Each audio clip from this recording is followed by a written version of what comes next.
Race by back, rope and racing Milano, moving up Divine Choice on the outside, spread by wings, then followed by Magnificence, while Moana Belay is running in a tail of the fielder, going along for the first turn. It's Milano running by the wheel and Divine Choice, running on the outside, thirds is spread by wings. Another straight day trouble. Milano leads Balang, followed now by Spread My Wings, Divine Choice. Alang coming up to Magnificence, then followed by Moana Bilaya.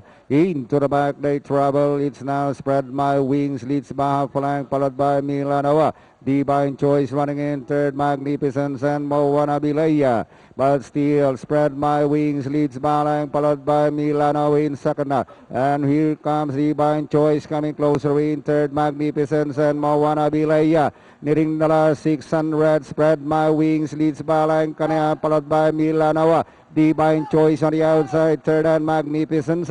But still Spread My Wings, Milano on the outside, Divine Choice. Inside the last 600, Spread My Wings, Milano. Divine Choice on the outside, Milano, Divine Choice on the outside, running by will Spread My Wings. Inside the last 400, it's still Milano, Divine Choice, Spread My Wings, running by will Magnificence.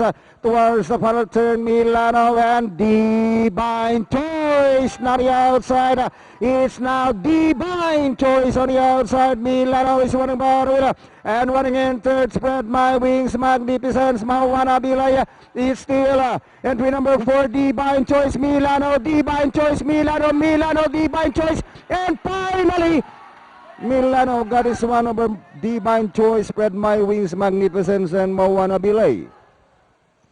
Napakagandang pagtatapos ng ating ikatlong karera between Milano and Divine Choice. JV Hernandez, Pati de la